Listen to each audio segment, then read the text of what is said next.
행복을 향한 나의 눈이 번쩍, 지혜를 향한 나의 귀가 번쩍, 세상을 향한 나의 마음을 활짝 열리게 해준 신부님의 토요특강.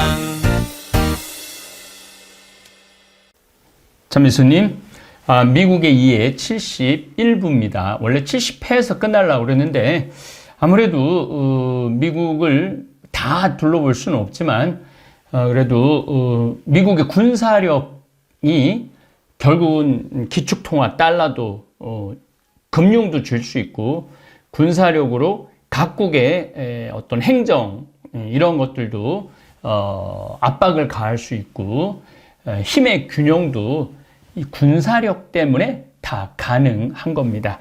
2019년 날 12월 31일 날 코로나 환자가 처음 발생했죠. 그래서 셧다운, 모든 2020년, 2021년 모든 미국의 상점들, 모임들, 회사들, 심지어 정부 기관까지, 학교까지 문을 싹 닫았어요. 싹 닫았는데 돈을 벌어야지 사람이 먹고 살 거 아니에요. 그래서 미국은 돈을, 달러를 찍어냅니다. 거의 2조 달러를 찍어내서 가게, 식당 못한 사람들 다 대주고, 회사 못 나간 사람들 거기에 합당한 돈 다 대주고, 엄청난 돈을 2년 동안 4조 한 6천억 정도 뿌리죠. 4조 6천억이라고 그러면은 여러분들, 우리나라가 1년에 총 수출입이 1조 9천억이에요. 그냥 수출입이. 근데 이걸 그냥 달러로만 풀어놓은 거니까 어마어마한 달러가 풀린 거죠. 그래서 2022년에는 금리가 인상될 것이고 증권이 떨어질 것이고 부동산 가격이 하락을 할 것이다. 이 모든 전문가들이 이렇게 얘기를 하죠. 저도 그 전문가들 이야기를 듣고 공부를 하면서 당연한 수순이라는 생각이 들어요. 우리나라 역시 지난 2년 동안 엄청나게 부동산 값이 뛰었고, 그 다음에 저금리 정책을 처음에 썼는데, 이제는 다시 금리를 올리는 정책을 씁니다. 이때 어떤 사람들이 녹아나느냐 하면 욕심을 내서 저축을 투자로 돌린 사람들, 이런 사람들이 굉장한 고통을 겪을 것입니다. 아마 2022년의 숙제는 내 집 부동산을 어떻게 처리할 것인가, 은행에 진 빚을 어떻게 갚아나갈 것인가, 이런 것들에 고뇌가 있어야 된다는 생각을 저는 합니다. 제일 좋은 거는 우리 평창 생태마을에 젊은 친구들 취직하는 거예요. 괜히 비트코인 모은다고 영혼까지 끌어갖고 투자를 한들 그 비트코인의 가격이 천정부지로 뛰었다 내렸다 뛰었다 내렸다 하는데 20대 30대 젊은 친구들이 만약에 그런 삶을 산다면은 40대 50대 60대 70대 역시 삶의 진정한 의미, 삶의 순리를 모르고 살아갈 수밖에 없죠. 그래서 우리 다볼사이버 우리 토요특강 학생들은 그런 것들을 배우려고 이 많은 시간을 보내는 겁니다. 자, 이제 미국에 대한 이해를, 항공모함을 제가 먼저 오늘 이야기를 할 겁니다. 항공모함. 신부님, 육군도 있고 해군도 있고 공군도 있고 해병대도 있는데 왜 항공모함을 제일 먼저 미국의 군사력에 할 때 항공모함을 씁니까? 항공모함은요, 이 미국에 지금 11척이 있는데 이 항공모함은 떠다니는 비행장이에요. 떠다니는 비행장. 인천 비행장을 떠다니게 할 수 있어요. 그 다음에 제주공항 인천 비행장을 떠다니게 할 수 있어요. 비행장을 떠다닌다라는 게 어떤 의미를 지니고 있느냐면은 세계 어디를 가든 48시간 이내에 어느 나라를 타격을 다 할 수 있다라는 거예요. 우리나라가 우리 많은 경우 잘 모르는 경우가 많은데 6.25 전쟁 때 우리나라를 살린 거는 물론 미군이고 유엔군이고 또 우리의 학도병들이었지만은 우리를 살린 거는 항공모함이었기 때문입니다. 그렇습니다.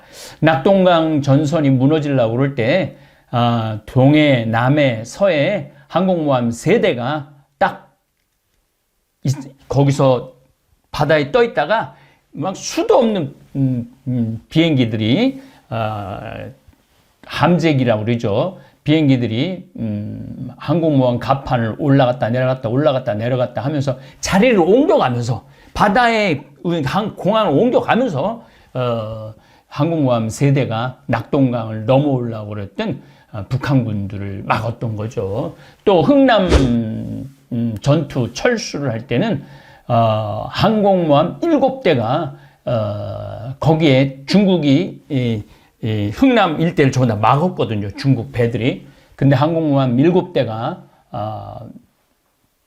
흥남을 감싸 안아갖고 거기서 10만 명을 또 해병대 10만 명, 우리나라 피난민들 월남하고 하는 피난민들 11만 명을 구할 수 있었던 것이죠. 이 항공모함은 현대 전쟁의 승패를 가르는 키입니다. 키. 그런데 그 항공모함을 제대로 지금 운용하고 있는 나라는 전 세계에서 미국이 유일합니다. 미국이 유일하고 뭐 중국이 요즘 한다고 뭐 하긴 하는데 제가 보기에는 뭐 장난감처럼 보여요. 러시아가 항공모함을 하고 제대로 운영하는 게 한 대 있는데 러시아도 제가 보기에는 이번에 우크라이나 전쟁 보니까 체계가 많이 무너져 온 것 같아요. 그래서 우리나라에도 항공모함 이제 그 훈련할 때 보면은 가끔 한 대가 들어온다, 2대가 들어온다, 3대가 들어올 때까지가 있었어요. 항공모함이 만약에 우리나라 뭐 부산에 동해상에 3대가 항공모함이 들어왔다. 만약에 그 3대가 마음을 먹고 보통 한 90기 정도의 전투기를 발진시킬 수 있었는데 90대가 동시에 떴다. 그러면은 북한은 뭐 정말 거짓말 안 하고 한 1시간 반, 2시간 반 만에 북한은 초토화가 됩니다. 왜 초토화가 되느냐면은 요즘은 비행기가 떠갖고 평양까지 가갖고 평양에서 미사일을 떨어뜨리는 게 아니에요. 그냥 부산에서 떠갖고 조금 더 가면 한 대구 정도 가갖고 대구에서 정밀 타격을 하면은 뭐 숨어있는 벙커버스터, 숨어있는 뭐 벙커 안에 있는 거, 뭐 수뇌부들, 그 다음에 무슨 레이더 기지들, 그 다음에 유류 저장 탱크들, 순식간에 그냥 싹 쏟아부을 수가 있는 파워를 가지고 있는 게 항공모함입니다. 굉장히 무서운 무기죠. 항공기를 탑재하고 발재시키는 함선, 초계함, 구축함, 전함, 이제 초계함, 구축함, 전함도 설명을 좀 드리겠습니다. 뭐 지금부터 바로바로 설명을 드릴게요. 지금 미국에서는 니미츠급 항공모함 10척을 운용하고 있어요. 니미츠라는 거는 2차 세계대전에 탁월한 전쟁을 일으켰던 미국 해군 제독 이름입니다. 그래서 니미츠급 그러면은 10만 톤, 배수량이 10만 톤 정도 되는 거를 니미츠급이라고 그럽니다. 어쨌든 이런 니미츠급이 있고 초계함, 구축함, 전함은 3만 톤이 넘느냐, 만 톤이 넘느냐, 만 톤 이하가 되느냐에 따라서 초계함, 구축함, 전함으로 하죠. 항공모함이 한 대만 가는 게 아니에요. 항공모함은 한 대만 갈 수 없는 이유가, 항공모함에는 유일하게 뭐만 있어야 되느냐면은 비행기가 착륙하고 이륙하는 시설만 있어야 돼. 근데 그 큰 배를 지키기 위해서 비행기 그 끝에다가 전부 다 막 기관포, 랭스터기 뭐 이런 거를 탑재해 놓으면은 전투기가 뜨다가 걸릴 수도 있고 내리다가 걸릴 수도 있잖아요. 그래서 여러분들 항공모함을 보면 항공모함 꼭대기는 평평합니다. 아주 평평하고 항공모함이 보통 10층 정도 되거든요. 한 6, 7, 8, 9층은 전부 다 이제 항공 폭격기를 넣어놓는 거죠. 그리고 이게 발진할 거면 얘가 엘리베이터 식으로 쭉 올라와 갖고 거기서부터 시작을 하는 거죠. 그래서 선상에는 이제 시위를 하려고 선상에 배를 꽉 채워놓는데 그런 경우는 없습니다. 그런 경우는 없고 이제 전부 다 6층, 7층, 8층, 9층에다가 다 폭격기, 뭐 또 전투기, 그 다음에 또 그 정보기 이런 것들을 다 넣어놓는 거예요. 그래서 뭘 발진시켜야 될 때 전부 다 밀어 올려갖고 거기서 출발하는 거죠. 일반적으로 주력 전투용 군함과는 달리 함재기 운용에 특화된 군함들이죠. 전부 다 항공모함을 지키기 위한 옆에 구축함, 초계함, 전함들이 있죠. 군용기를 함내 적재하고 이착함, 이거 어려운 게 아니에요. 이륙, 착륙은 함기가 가능하도록 설계되어 있습니다. 즉 바다 위에 움직이는 공항이라고 할 수 있죠. 제대로 운용한다면 해군력의 수준이 달라지지만 제대로 운용하지 못하면 나룻배 취급을 당해요. 왜냐하면 이 돈이 너무너무 많이 들어가거든요. 그래서 지금 나룻배 같이 쓰는 나라들이 몇몇 있죠. 태국, 또 인도 이런 나라들은 거의 나룻배 수준으로 항공, 아르헨티나 이런 거는 나룻배 수준으로 쓰고 있죠. 항공모함을 보유할 경우 지구 대다수의 지역을 재래식 전력으로 타격할 수 있습니다. 이는 지구의 70%가 바다이고 거의 모든 바다가 연결되어 있기 때문에 48시간이면은 다 어디든 다 갈 수 있는 거, 항공모함이. 미국의 11대가 실제로 운영되고 있는 거 한 4대 내지 큰 훈련 아니면 5대가 있고 나머지는 다 정박해 있죠. 그 돈이 어딘데 그 돈을 쓰겠어요. 어쨌든,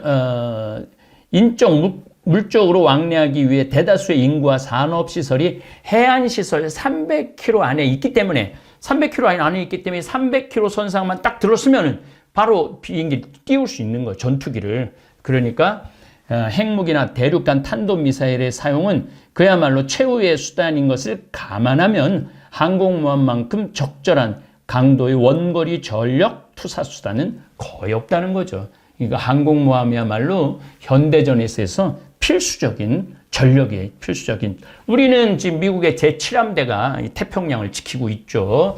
7함대가 항공모함이 한 3대 있다고 그러죠.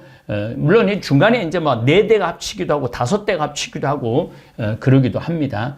함 내부에는 거대한 경납고, 우리는 경납고가 이렇게 우리 원주 비행장에서 제주도 갈 때 항상 원주 비행장을 이용하는데 경납고 동그란 거 있잖아요. 비행기 집어넣는 동그랗 거. 그건 이제 배 안에 들어있는 거예요. 보통 함수에는 배 앞에서부터 배 밑에 끝에까지 전부 평탄한 비행용 갑판을 지니고 있다. 제가 말씀드렸죠. 쓸데없는, 우리가 배에서 보면 막 구축하면서 포 빵빵 쏴대는 그런 엄청난 포 길이는 항공모함 꼭대기에다가 올려놓을 수가 없어요. 왜냐하면 이착륙하는데 방해가 되기 때문에 그렇습니다.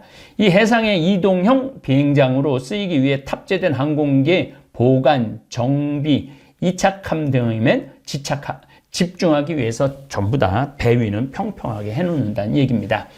거대한 배임에도 일반적으로 고정 무장은 소수의 방어용 방공 병기만을 탑재합니다. 제가 계속 말씀드린 얘기예요. 미국도 단장 혹은 2연장 2에서 5, 8인치 함포를 둘에서 18문씩 장착한 적이 있는데, 이런 거를 올려놓으니까 이륙하는데도 방해가 많이 되고 착륙하는데도 방해가 많이 되고, 거기서 포를 쏘게 되면은 배가 흔들릴 수밖에 없죠. 이 착륙을 못하는 거죠. 그래서 이제는 여러분들이 지금 보시는 배들은 갑판이 아주 깨끗한 갑판만 놓여 있다라는 거. 왜 그러느냐? 일반 구축함, 순양함 그런 함하고 다른 이유가 바로 그런 데 있습니다. 현대 미국의 항공모함만 봐도 그 덩치에 시스페로 함대공 미사일 8연장 발사기와 펠렁스 몇 개 장착한 게 고작이다. 그러니까 아주 짧은 포 몇 개, 그 다음에 펠렁스라고 와라락 돌아가면서 총알 날아가는 거 있죠? 1분에 한 3,000발 날아가는 그런 거, 그거 몇 개 장착한다라는 거죠. 요즘 펠링스를 떼어내고, 림, 11, 여러분이 이것까지 다 알 필요가 없어요. 저도 조사는 다 해봤지만, 굳이 알 필요가 없어요. 조그만 함포라고 생각하면 돼요. 장착하지만 효과가 거의 없습니다. 많이 달고 싶어도 그런 걸 달기 시작하면 원래 목표인 함재기 이착륙 운용에 방해가 될 수 있어서 제대로 달지 못하며 항공모함 자체 무장을 덕지덕지 달아놓는 것은 호위전단의 개념이 제대로 정착되기 이전의 방식입니다. 11척의 항공모함을 운영하는 미국, 10척의 니미츠급 항공모함, 니미츠급이라고 그러면 말씀드렸지만 10만, 배수량 10만 리터가 넘는 그 얘기를 하는 겁니다. 2017년에 취역한 신규 함규인 제럴드 R 포드급 항공모함 1번 제럴드 포드를 더해 총 11척의 항모를 보유하고 있습니다. 트럼프가 조금 이거 안 된다, 더 해야 된다 그래서 지금 두 항공모함을 더 지금 만들고 있죠. 항공모함보다 큰 와스프급 아메리카급도 포함시키면 20척이라는 항공모함을 보유하고 있습니다. 9대는 그냥 정박시켜 놓는 거예요. 얘네들은 만약에 이제 전쟁이 일어나면 얘네들도 언제든지 발진할 수 있지만 아예 운용을 하지 않고 있죠. 굳이 20척까지 운용할 필요가 없어서 그렇습니다. 현대전에 있어서 전쟁이 꽂힌 항공기의 보조격인 수단으로 항공모함을 사용을 합니다. 그런데 이 전 세계에서 미국만이 항공모함을 운용할 수 있고 그렇기 때문에 130개의 나라에 미국이 나가 있는 거예요. 130개의 나라에 온 나라에 다 나가서 단 10명이라도 내보내는 이유가 바로 그런 겁니다. 미국 기준으로 항공모함 함대는 10만 톤, 아까 리터라고 그랬는데 배수량 10만 톤에 달하는 니미츠급 같은 대형 항공모함과 보통 80에서 90대의 전투기를 고성능이죠. 그걸 싣고 다니죠. 또 이지스 시스템을 탑재한 순양함, 구축함, 이지스 시스템도 설명을 드릴 겁니다. 순양함, 구축함, 대잠 경계를 맡은 호위함. 그러니까 항공모함이 쫙 가면 옆에 배가 쫙 따라다니잖아요. 그 다음에 그 밑에 원자력 잠수함. 원자력 잠수함은 2대에서 5대 정도가 따라갑니다. 그리고 요즘은 그 헬기까지 같이 떠 있어갖고 이거를 항모 전단이라고 그럽니다. 요 정도의 항공모함이면은 웬만한 나라, 2-3개 나라의 공군 전력을 차지하고 있다고 그래요. 항공모함의 파괴력은 해안이 있는 곳에서 미군이 작전을 할 때 빛을 발하죠. 실로 미 해군 1개 항공모함 전단의 파괴력은 웬만한 국가 2-3개의 공군 전력을 다 합친 것과 정예 육군 2에서 4단의 파괴력만큼 강력한데 이 미국은 이런 항공모함을 11개를 운영하는 거죠. 이제 지금 2개를 더 13만 톤급, 14만 톤급 항공모함을 운영한다고 그러니까 이거는 상상도 못할 만큼의 강력한 힘을 가지고 있는 거죠. 근데 이제 이 미국의 군사력에 자꾸 조금씩 도전을 하려고 그러는 나라가 어디죠? 중국입니다. 중국. 미중 갈등은 먼저 경제 충돌을 했어요. 오바마부터 경제 충돌을 했어요.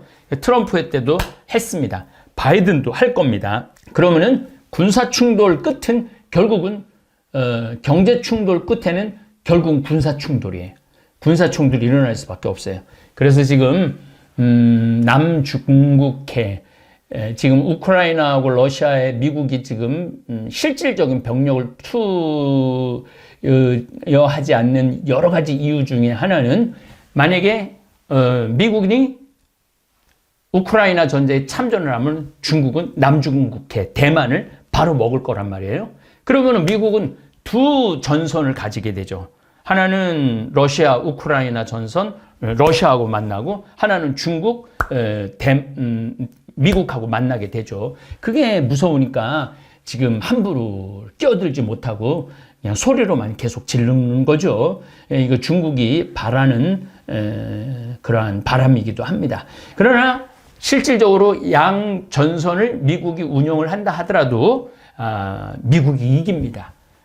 전 2위 러시아부터 우리 지금 전력을 국가 군인을 갖고 있는 나라가 한 134개 나라 정도 되는데 그 나라하고 미국 한 나라하고 싸워도 미국이 이깁니다. 그냥 미국을 이길 수 있는 나라는 없죠. 어쨌든 지금 중국은 2대 경항공모함, 약간 작은 항공모함을 운영을 하고 두 대를 지금 더 지금 진수를 하고 있죠. 그게 앞으로 5년이 될지 10년이 될지는 모르겠지만 그때는 뭐 한번 해볼 만하겠죠. 그 사이에 대한민국은 껴있다. 그래서 대한민국도 경항공모함, 독도함뿐만 아니라 진짜 제대로 된 항공모함을 가질 필요가 있는데 그러한 중요성을 어떻게 두느냐에 따라서 우리나라가 운명이 결정되죠. 우리나라 항공모함이 두 대 있는데 이게 중국에 가서 붙느냐 미국에 가서 붙느냐.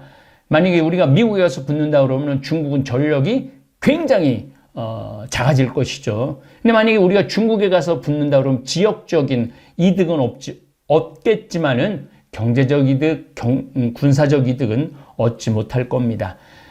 미국과 중국의 군사력 비교를 좀 보면 국방 예산은 미국이 7,160억 달러예요. 중국은 2,076억 달러. 그러니까 3배 차이가 나는 거죠. 지금도. 병력은 미국이 128만 명, 중국이 218만 명. 전차는 미국이 5,884대, 7,716대 전차. 그런데 사실은 에브럼 전차라고 그러나요?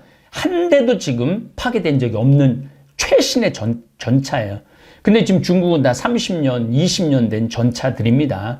자, 이 전차는 우리나라도 전차를 참 잘 만들고 있는데, 이번에도 그 전차들을 보면은 어떤 차이가 나느냐면은 전차가, 이 포 차이가 우리나라 전차가 있어요. 예.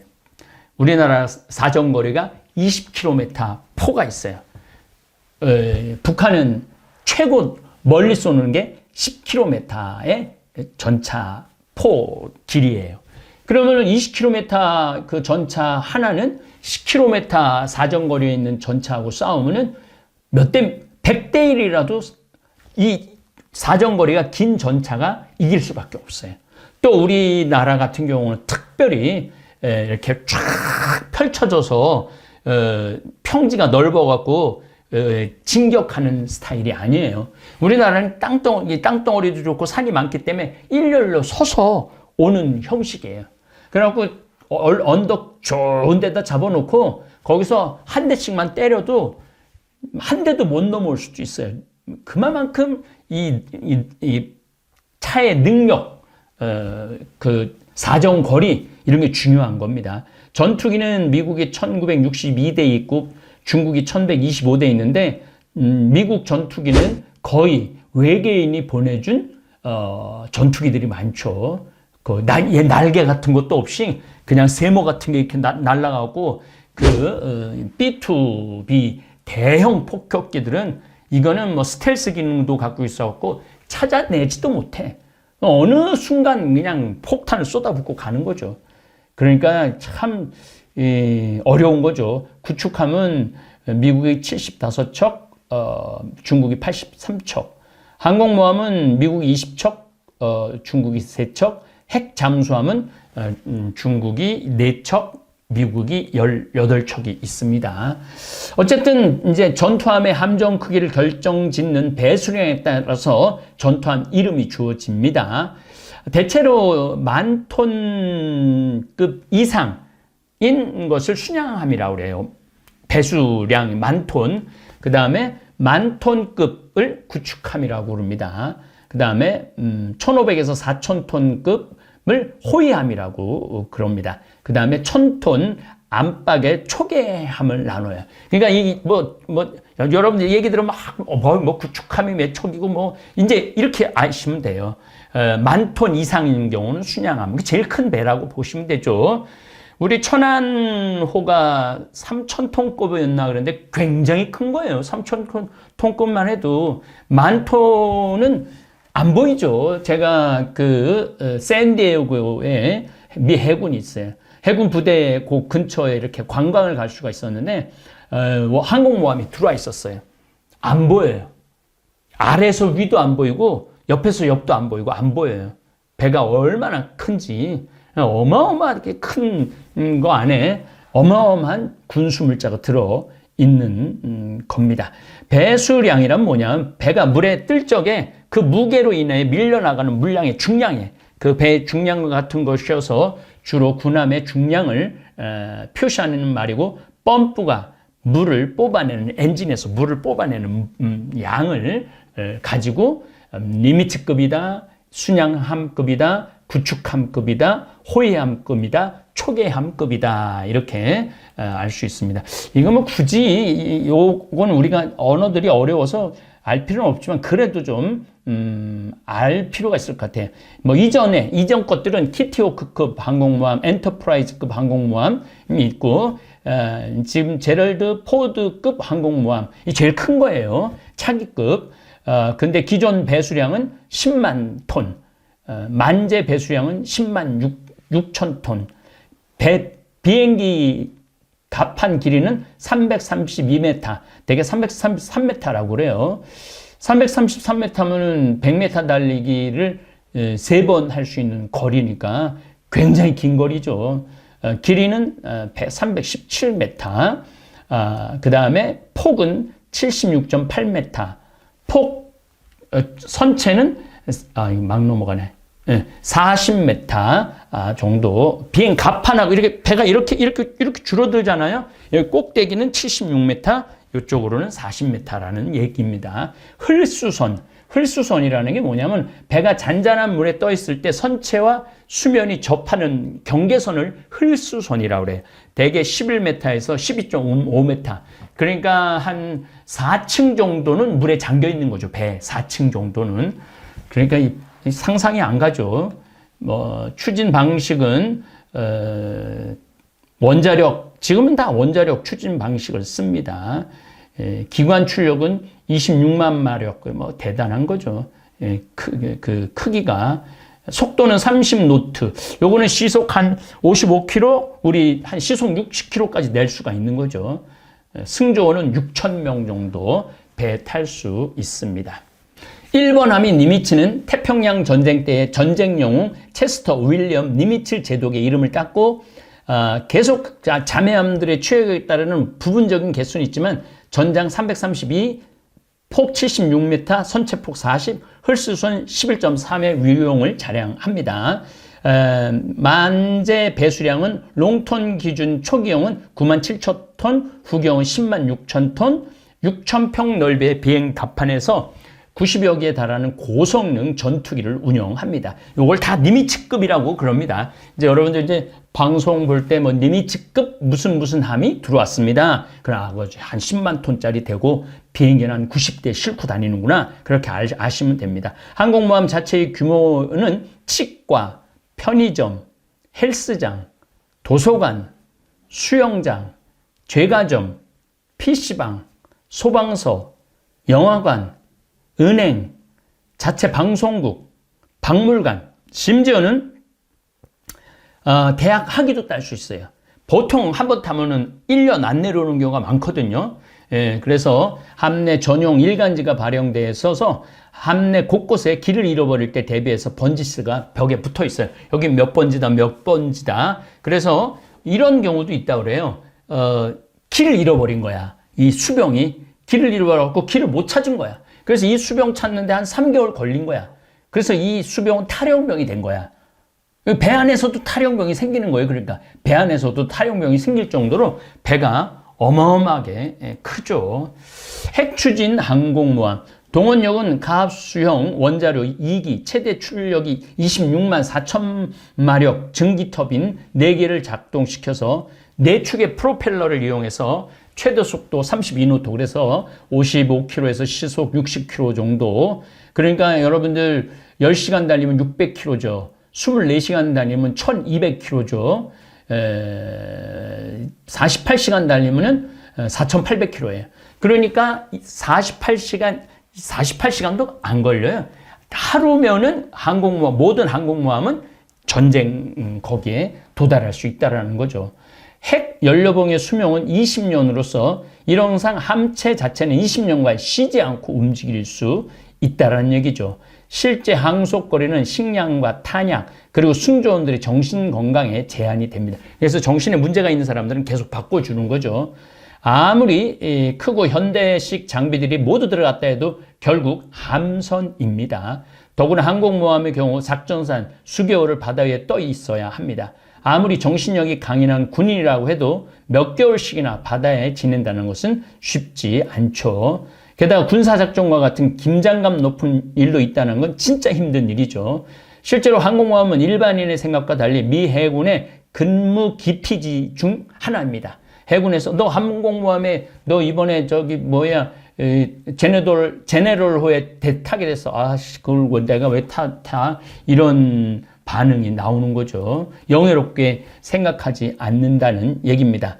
크고 아름다운 만큼 건조 비용도 비싼데 1번 함인 니미츠 경우에는 1975년 취역을 했는데 당시 18억 달러 들어갔다고 그래요.